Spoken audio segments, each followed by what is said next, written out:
Muy bien, el día de hoy vamos a hablar del ibuprofeno. El ibuprofeno es un fármaco que actualmente se usa bastante, tanto en pediatría, en jóvenes y en adultos, ¿sí? Su presentación te viene en jarabe, en genéricos de 100 miligramos en 5 mililitros, en comerciales también viene como Forte, ¿sí? Doloral Forte, Dolomax Forte, que viene hasta de 200 miligramos, ¿sí? En 5 mililitros, ¿ya? En tabletas genéricas viene de 400 miligramos, viene de 200 también, viene de 800, de 150. En cápsula blanda también te viene, mira, como comercial, es marca comercial, pero su principio activo es el ibuprofeno acá. Esto no es lo que nos interesa, ¿bien? Entonces, en este video le vamos a hacer una invitación especial pues a nuestro amigo ibuprofeno y le vamos a someter al sillón de la verdad, al sillón rojo. Queremos saber todo, hay que sacarle información lo más que podemos, ¿sí? Hay que chismear sobre el ibuprofeno, ¿ve? En términos, pues, académicos, ¿ya? ¿Qué vas a aprender tú? Tú vas a aprender su mecanismo de acción, las indicaciones, las contraindicaciones, las interacciones, efectos adversos, en qué grupos etarios está indicado, o sea, todo. ¿Bien? Primero, tienes que conocer de qué familia viene. Bien, su familia. Son derivados del ácido arilpropiónico. Bien, ¿son familia con quién? Con el naproxeno, con el ketoprofeno, con el dexketoprofeno. Mira, todos los que terminan en eno, para que no te olvides. ¿Eh?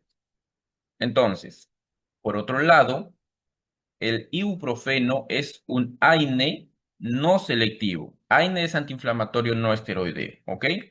Pero es no selectivo. Cuando dice no selectivo, es que no tiene selección, no es exclusivo. Va a actuar tanto en COX-1 como en COX-2. A las dos lo va a bloquear, a las dos lo inhibe. Es como tu pata, pues como tu amigo. Ese pata que a uno le dice te amo, pero a la otra le dice te quiero. Igual, está con las dos. Entonces, en términos un poco más académicos, el ibuprofeno es un AINE no selectivo, pero tiene mayor afinidad de inhibir a la COX-1. O sea, actúa en la COX-1 y COX-2, pero tiene preferencia, pues le gusta más uno, igual que tu pata, como siempre, le gusta más uno, ¿bien? Le gusta actuar en COX-1. Entonces, yo he realizado un video donde te explico todo, ¿sí? Se llama ¿Cómo actúan los AINES? Está en el canal, puedes revisarlo. Si tú has visto, sería mejor que veas primero ese video y ya con esto tú prácticamente dominas AINES, porque ahí te explico detalladamente cómo actúan de manera general todos los AINES. Bien, acá lo vamos a hablar, pero un poco así, un poco más rápido, sí, un poco más focalizado, enfocándonos a lo que necesitamos, ¿sí? Entonces, su mecanismo de acción del ibuprofeno, todo partía de una injuria, de una inflamación, de un golpe, de una caída. Y tienes a la membrana celular que está compuesta por fosfolípidos. Y si hay fosfolípidos, dentro de ellos está el ácido araquidónico. Y alguien tiene que cortar esos fosfolípidos para que libere el ácido araquidónico. Eso lo hace una fosfolipasa A2. Bien, y necesita estímulos para que se active la fosfolipasa 2. Estímulos químicos como angiotensina 2, bradicinina, adrenalina, trombina, porque estos tienen receptores acá en la membrana celular. Y acá hay señalizaciones, cascadas de señalizaciones que están acoplados a proteína GQ. Aumenta calcio intracelular y pues lo que hacen es activar a esta fosfolipasa 2. Además, en un cuadro inflamatorio, tú tienes tu sistema inmune innato, pues el macrófago, los neutrófilos que te defienden y estos liberan ¿qué cosas? Citocinas proinflamatorias, interleucina 1, interleucina 6, factor de necrosis tumoral alfa, y estos de acá ayudan pues a activar a esta fosfolipasa 2, ¿bien?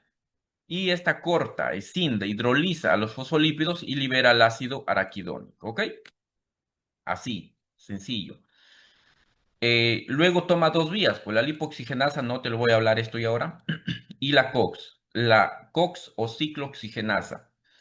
Aquí tenemos una COX-1 constitutiva. COX-1 fisiológica, que va a estar presente siempre. En condiciones normales, tú estás sintetizando COX-1. ¿Por qué? Porque tiene funciones fisiológicas. Prostanoides fisiológicos que se van a sintetizar son los siguientes. Primero, prostaglandina E2. La PGI2 aumenta el moco gástrico, aumenta el bicarbonato. Tú sabes que el bicarbonato neutraliza el ácido clorhídrico, es un buffer y disminuye la secreción ácida. En conclusión, es citoprotección gástrica, protege el estómago. Prostaglandina E2 protege el estómago, no te olvides, ¿ok? Por otro lado, tienes a dos más, la prostaciclina y el tromboxano A2. La prostaciclina o la PGI2 está presente en endotelio vascular, capilares, arterias, venas. Hablamos más de arterias, ¿bien?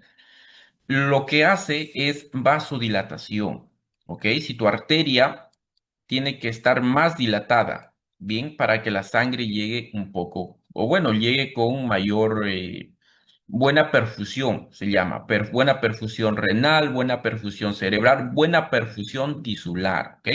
Si esta es tu arteria, lo que hace la prostaciclina es que esté dilatado para que la sangre por acá fluya normal. Pero si se inhibe o se bloquea esta prostaciclina, en vez de dilatarse, se hace más pequeñita, pues mira, se vasoconstriñe y la sangre pasa en menor cantidad, disminuye la perfusión, tanto puede ser perfusión renal, perfusión cerebral, etcétera. ¿Ya? Bien, entonces, por otro lado está el tromboxano A2. ¿Qué es lo que hace el tromboxano A2? El tromboxano A2, ¿sí? Acá, está presente en plaquetas. Su otra función es vasoconstricción y agregación plaquetaria. Esto hace lo contrario. Mira, le dice a la prostaciclina, compare, si tú haces vasodilatación, que habíamos visto acá, yo voy a hacer vasoconstricción, lo contrario. ¿Para qué? Para que haya un equilibrio fisiológico, pues, porque eso es fisiología. Si tú haces efecto antiagregante plaquetario, yo tengo que agregar plaquetas, le dice. Y hacemos el equilibrio fisiológico. Bien, esto en condiciones normales. Entonces, la sangre se mantiene fluyendo correctamente, ¿sí? No se acumulan las plaquetas, no hay trombos porque hay un equilibrio fisiológico. El problema viene cuando lo bloqueas, cuando lo inhibes acá. ¿Y quién lo hace? Por ejemplo, hablamos del ibuprofeno. El ibuprofeno lo bloquea, quita prácticamente la síntesis de estos prostanoides fisiológicos. Bien. Y por otro lado tenemos a la COX-2 inducible. Hay una COX-2 constitutiva también, pero la inducible mayormente está pues expresada en inflamación o cuadros inflamatorios. Bien. Se activa por los macrófagos, por los neutrófilos, por estas citocinas proinflamatorias y produce ¿qué cosa? PGI2 inflamatoria, prostaglandina E2. Es la misma de esta fisiológica, solo que acá está en mayor cantidad, pues. Y cuando está en mayor cantidad, va a sensibilizar más a estas neuronas de dolor, ¿no? Acá, mira, quita el dolor, ¿ok? O sea, produce dolor. Si lo bloqueas, claro, quita esto, pero lo que hace es producir dolor, produce fiebre, rubor, hay edema, hay una permeabilidad vascular ahí, ¿ok? Entonces, esto hace la COX-2, ¿ven? Y como ya tú sabes esto, ¿sí? Regresamos aquí, ¿bien? Regresamos aquí, borrar esto. ¿Y qué sucede? Lo que te había dicho. Es un AINE no selectivo, mira acá está el ibuprofeno, y te bloquea la COX-1 y COX-2, ¿bien? Constitutiva también bloquea. Entonces, además de eso, tú tienes que saber que el riñón depende mucho de prostaglandina E2 y prostaciclina.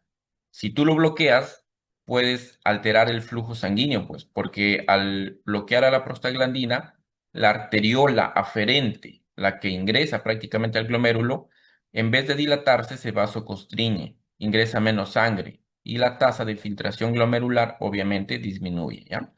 En circulación gracias a la prostaciclina también, porque esto hace vasodilatación. ¿Ok? Entonces, para resumir esto, el ibuprofeno, familia del ácido adipropiónico, es un AINE no selectivo, bloquea COX-1 constitutiva, COX-2 constitutiva y COX-2 inducible, ¿ok? Y tiene mayor afinidad por COX-1. Entonces, viene la lógica. Si yo me tomo ahora mismo un ibuprofeno, como bloquea a COX-1, a mi COX-1 fisiológica, puedo tener dolor en el estómago, problemas gastrointestinales. En pacientes que ya son o sufren de gastritis puede haber sangrado. O si lo toman mucho tiempo, te da gastritis por AINES, pues inducida por AINES. ¿Ya? El riñón también va a tener problemas porque lo inhibes a esta prostaglandina, a esta prostaciclina. Entonces hay que tener mucho cuidado cuando das ibuprofeno. Siempre hay que conocer esto de acá. ¿Ya? En los niños, en los que son menores de 6 meses, hay que tener cuidado porque ellos dependen mucho sus riñones de prostaglandina, son muy inmaduros sus riñones y depende de esta prostaglandina y prostaciclina. Si tú das a un niño de 3 meses o 2 meses ibuprofeno, lo bloqueas prácticamente a estas y en vez de dilatarse sus arterias aferentes, se vasoconstriñen, llega menos sangre, menos filtración glomerular. El fármaco se elimina además también por los riñones, se acumula y puedes causar pues una insuficiencia renal aguda. ¿Ya? Hay que tener cuidado con eso entonces. Bien, esto de acá, esto es sumamente fácil. Esto es el famoso LADME, ¿no? Cómo se libera, cómo se absorbe, cómo se metaboliza, cómo se elimina. ¿Ok? Su absorción, ahora mismo yo me tomo un ibuprofeno. Entra mi ibuprofeno por acá, pasa al sistema digestivo, esófago, llega al estómago. En el estómago, el ácido clorhídrico ya lo empieza a desintegrar al fármaco. ¿Bien? Y luego llega pues a la primera porción del intestino delgado, al duodeno, y acá se absorbe bastante. Yeyuno también, pero más en duodeno, ¿ya? Y acá va a pasar a circulación, sí pasa la sangre, sí en los enterocitos pasa la sangre. Y acá, bueno, este dibujo no está muy detallado, pero acá tendría que ser la mesentérica, sí, la mesentérica superior, la vena porta y llega al hígado. Cuando llega al hígado, sí, luego va a pasar el fármaco a solamente el 1% del fármaco queda libre, el 99% se une a proteínas, ¿ya? Lo vamos a ver eso luego, pero una vez que está en el hígado, luego tiene que pasar por las venas hepáticas hacia la vena cava inferior, y esa vena cava inferior acá no está, pero tiene que llegar a la aurícula derecha. De la aurícula derecha llega al ventrículo derecho, luego esta es bombeada, ¿sí? Por la arteria pulmonar, ¿hacia dónde? Hacia el pulmón y del pulmón regresa nuevamente, ¿sí? Por las pulmonares hacia la aurícula izquierda, luego pasa ventrículo izquierdo, este se contrae por la aorta, por acá lo envía hacia todo nuestro sistema, a todo nuestro cuerpo y llega a todos nuestros tejidos. Pues después de tener un golpe en la rodilla, obviamente tiene que llegar al tejido ahí para hacer el efecto, bloquear la ciclooxigenasa, ¿ya? Ese es su recorrido más o menos. Entonces, quiero que entiendas esta distribución para que luego comprendas la metabolización, ¿ya? Lo que te dije, una vez que está en la sangre, mira, este moradito es la albúmina, ¿ya? Es proteína plasmática, albúmina. Esto de anaranjado es el ibuprofeno unido a la albúmina. Y este azul de acá está libre. Entonces, el 99% está unido a la albúmina y solamente el 1% queda libre. Y ese 1% libre es el que va a pasar a tejido, es el que va a pasar prácticamente por todos los procesos de metabolización, pues ya porque el otro está unido a la albúmina. Esto es como un reservorio que lo va a ir dando después, o sea, se va a ir desprendiendo poco a poco conforme lo requiere. Ya, acá lo vemos, esta es la porción libre y acá llega, mira, acción farmacológica, llega al sitio de acción, al tejido. Y es ese 1%, lo demás está unido a albúmina, eso sigue en la sangre, ¿ya? Eso se llama distribución. Entonces, tú vas a decir, pero si hay 99% y solamente 1% está haciendo su efecto, ¿cómo luego al final llega a terminarse el medicamento? O sea, ¿cómo se elimina todo? ¿Qué pasa? Lo que sucede es que como está pasando ese 1% hacia el sitio de acción, ¿sí? Cuando requiere más para seguir haciendo su efecto, empieza a desprenderse de acá. Se desprende, se desprende, se desprende y va pasando nuevamente al tejido. Bien, y obviamente acá van a disminuir las cantidades. Ya no será un 99, ahora será un 80, un 50, así poco a poco va bajando y al final pues tiene una vida media de 2 horas. Sí, es poco, es corto su vida media. Es por eso que también está indicado en bebés a partir de 6 meses por su acción, su vida, que es corta, ¿ya? Y bueno, eso se llama equilibrio dinámico, pues, ¿no? La albúmina actúa como un reservorio, bien, y solo ese 1% tiene efecto terapéutico, ¿ya? Esto de acá es más de lo mismo, ¿sí? Puedes revisar ahí. Entonces, regresamos al hígado.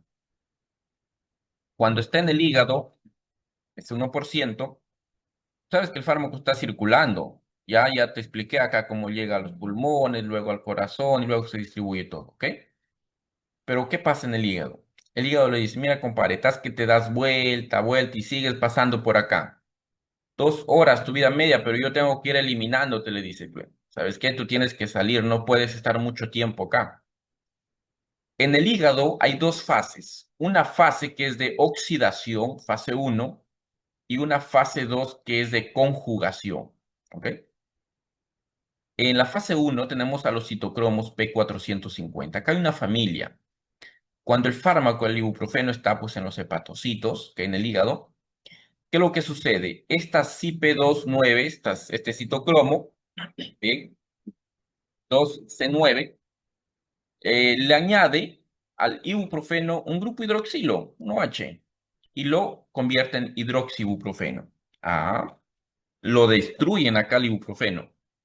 Luego le agregan un grupo carboxilo, pues, al ibuprofeno, y ahora es carboxibuprofeno. ¿Con qué finalidad? Quédate con esto, con la finalidad de hacerlo menos inactivo, convertirlo en metabolitos menos inactivos y para poder hidrolizarlo, pues, porque esto es liposoluble. Para eliminarlo tiene que estar en un estado hidrosoluble. Y luego llega la fase 2. Acá en la fase 2 sí lo destruyen prácticamente, ¿ok? Acá está la UDP glucoronil transferasa, ¿sí? Acá le añaden un glucoronido, o sea, acá hay un proceso de glucoronidación y está el ácido glucurónico, el UGT2B7, ¿ya? Este de acá le añade un glucoronido y al carboxibuprofeno lo convierte ahora en un metabolito inactivo. Ya no tiene función, efecto terapéutico, murió, quedó en nada, en cero. Y como ahora es hidrosoluble, se va a pasar, como sigue en circulación, llega al riñón y en el riñón se elimina. ¿Ok? Se elimina. Aclaramiento dice que se elimina ya. Como metabolito conjugado, pues no sé, son metabolitos ya hidrolizados, inactivos. ¿Bien? Y eso es prácticamente la segunda fase. ¿Ya? Entonces es sumamente claro. Si de repente te quedó alguna duda, puedes retroceder el video y repetir esta parte. ¿Ya? Y bueno, eso es lo que más te puedo complicar un poco quizá. Lo demás un poco ya teoría, esto vamos a avanzar aquí para poder terminar, porque esto ya tú has entendido su mecanismo de acción, esto te hace fácil. Su efecto farmacológico, ¿qué pasa? La tríada clásica es analgésico, antiinflamatorio y antipirético, pues porque es un AINE. Todo AINE tiene que tener estos efectos terapéuticos, ¿ok? Entonces, ¿en quién está indicado? Indicación terapéutica, ¿ya? Cefalea y migraña, ¿ok? Alivio de dolor por inhibición de prostaglandinas nociceptivas. Escúchame, el ibuprofeno lo vamos a utilizar en dolores, ¿sí? De leve a moderado. Cuando el dolor es más, no preferimos ibuprofeno, porque hay otros AINES que son más analgésicos. Eso tú vas a conocer también.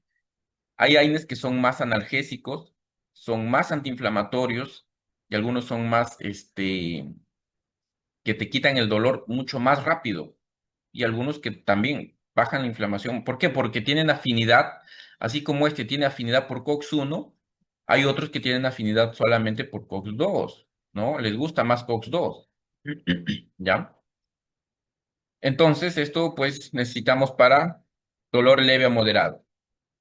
En una dismenorrea primaria, ¿no? Lo que las señoritas, las jóvenes, pues no, las mujeres van a la farmacia, ¿qué compran? ¿Qué compran? Su Anaflex.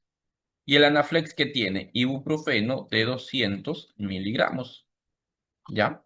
Y con eso, pues, les va a quitar el dolor. A algunas no les quitan, quizá porque hay quistes, hay miomas y el dolor son muy intensos, se le tiene que añadir otros medicamentos, ¿no? Una Plidan compuesta de repente, o Buscapina, que esos vienen con iosina y paracetamol, con la finalidad de potenciar el efecto y tratar de disminuir esas contracciones uterinas, pues, ¿no? Entonces, normalmente en dismenorrea primaria, la mayoría sí, con su Anaflex están tranquilas, ¿ok? En dolor musculoesquelético, dolor en mialgias, pues no, mialgias, esguinces, tendinitis, ¿ok? De repente te has ido al gimnasio, sí, tienes cita para el sábado, el domingo, con tu flaquita ahí, quieres hacer brazo, quieres impresionarla hasta el verano y rompes esas fibras musculares, pues, te duele, hay dolor, bien, entonces para aliviar ello, sí se indica un ibuprofeno, ¿ya? En fiebre, este es su uso y muchos lo conocen más por eso, ¿ah? Muchos, la mayoría, tienes fiebre, ibuprofeno, ¿ok? ¿Por qué? Porque a veces el paradigma, pues, ¿no? Que ya se ha acostumbrado bastante a usarlo en fiebre, ¿sí? ¿Por qué? Porque tiene su efecto antipirético, porque inhibe la prostaglandina 2 y hipotalámico, ¿ok? Entonces baja el termostato. En artritis y artropatías, ¿ya? Esto de acá, en artritis y artropatías, más que todo no está muy indicado hoy en día. Sí, reduce la inflamación, el dolor, rigidez, sí, pero estos de acá mayormente son de enfermedades crónicas. Bien, y yo tengo mejores opciones.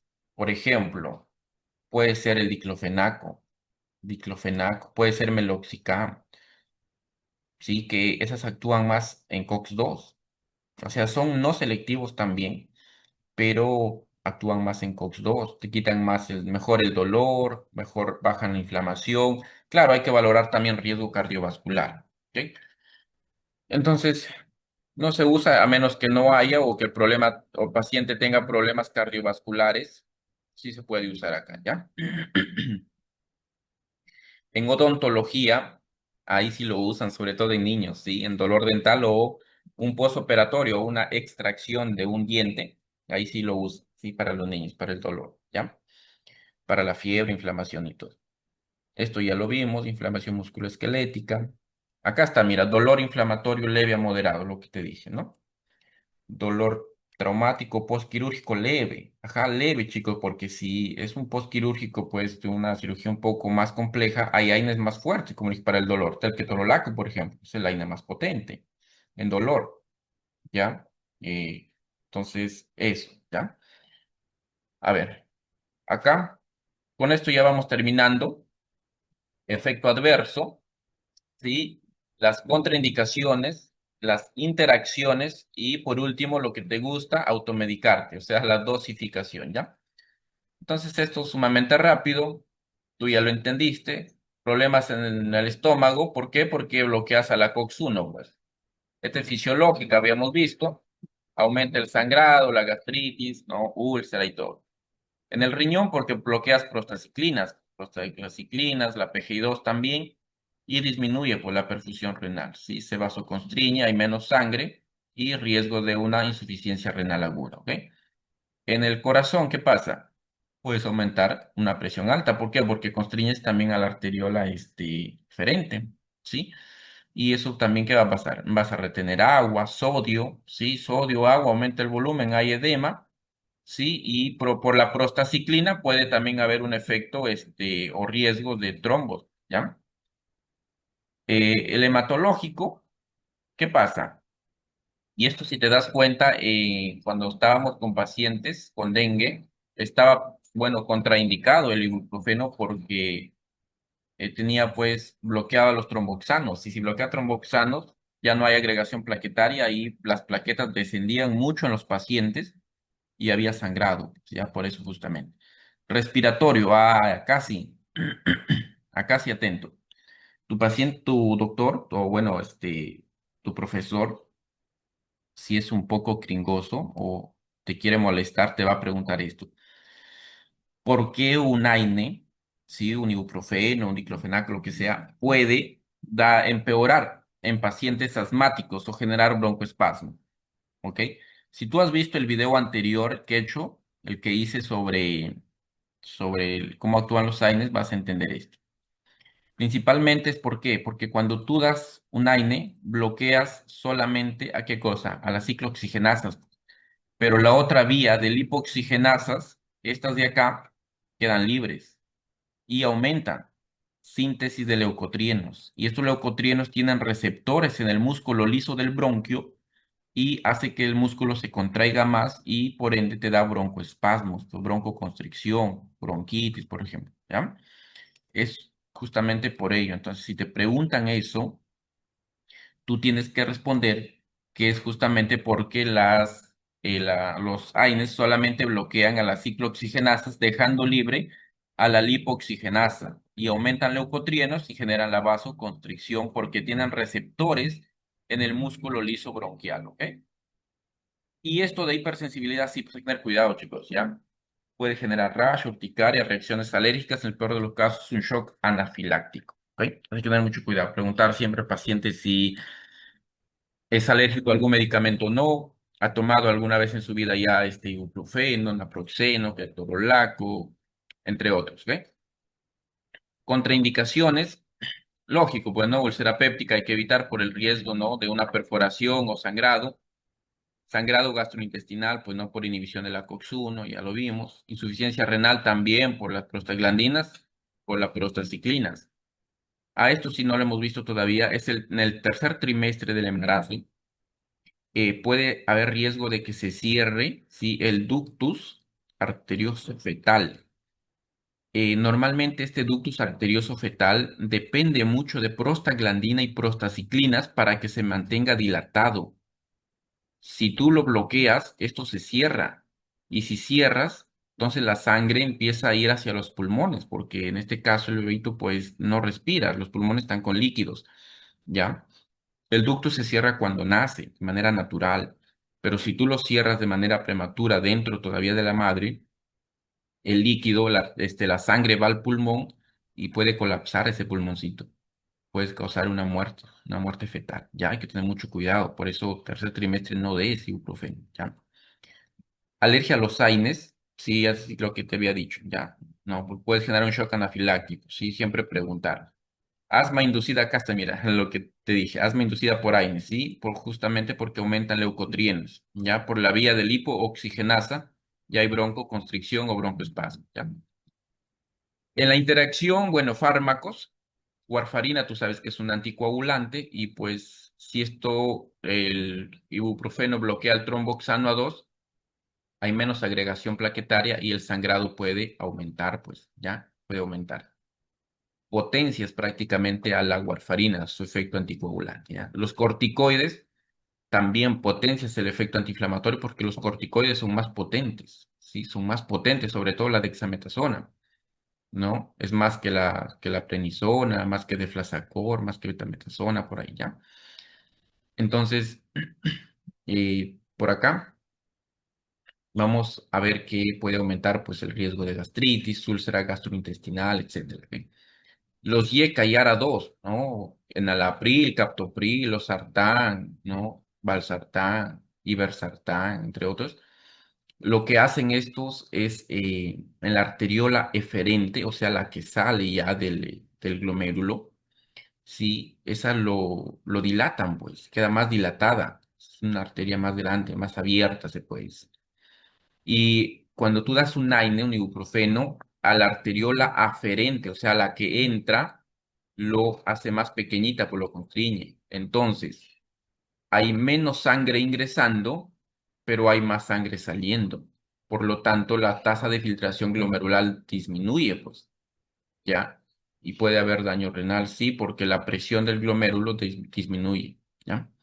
Diuréticos también, porque habíamos visto que retiene sodio, agua, Y si tú das un diurético es para poder eliminar justamente el líquido, ¿no? Para arrastrar sodio, para arrastrar agua. Y si el otro hace todo lo contrario, entonces como que disminuye su efecto de los diuréticos. Sí, efecto antihipertensivo, efecto diurético, ¿ya? Y por último, la dosificación, y con esto terminamos. ¿Qué quiero que sepas aquí? Siempre me preocupo por ello. Sí, el grupo etario, pediatría, mayor de 6 meses, sí, te olvides. La dosis es de 5 a 10 miligramos por kilogramo de peso por dosis. Siempre es controla kilogramo por dosis, ¿ya?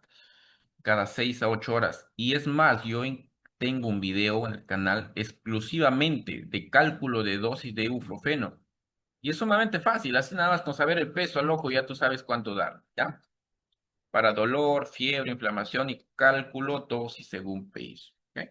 El otro grupo, en los adultos. Si tú quieres usarlo como un analgésico, o sea, para el dolor, para la fiebre, usas dosis de 200 a 400 miligramos cada 6 a 8 horas. ¿Ok? Dolor leve a moderado, fiebre. Bien. En cambio, si quieres usarlo como antiinflamatorio, tienes que aumentar dosis hasta 800 miligramos. Bien, para cuadros inflamatorios más moderados a severos, ¿sí? Pero, como te digo, va a depender mucho también del criterio médico, ¿ok? Porque hay otros años, ¿eh? Esto de acá, dosis máxima de venta libre, bueno, esto omítelo, porque esto como que está fomentando la automedicación, ¿no? No, no debería estar acá, ¿ya? No, venta libre no tiene nada que ver. Es más, tampoco debería estar esto acá. Acá, la dosis máxima bajo prescripción médica, que son 2.400 miligramos hasta 3.200 miligramos, o sea, 3 gramos con 200 miligramos, ¿ya? Eso es la dosis máxima, pero siempre y cuando esté prescrito por el médico, ¿ok? Haya prescripción médica. Y está indicada en cuadros inflamatorios severos, ¿ok? Requiere supervisión médica y control de efectos adversos. ¿Por qué? Porque están dando, pues, cantidades máximas, ¿ya? Como te digo, es criterio médico porque él va a depender, pues, ¿no? Si el paciente de repente es un paciente cardiovascular, no va a utilizar otros AINES como diclofenaco, como celecoxib, como meloxicam, etcétera, y de repente puede preferir ibuprofeno, ¿ya? Criterio médico. En adultos mayores, la dosis hay que disminuir un poco, ¿ya? ¿Por qué? Porque la mayoría ya viene con problemas gastrointestinales, ya viene con problemas renales, ya viene con problemas cardiovasculares y siempre hay que evaluar sus riñoncitos, ¿ok? Por la eliminación y por qué bloquea prostaglandinas. En insuficiencia renal hepática, pues hay que ajustar dosis, ¿sí? Hay que reducir la dosis, ¿ok? Y bueno, eso sería todo. Si te ha gustado este video, suscríbete al canal, dale me gusta, ¿bien? Para seguir subiendo más contenido, ¿ok? Muchas gracias.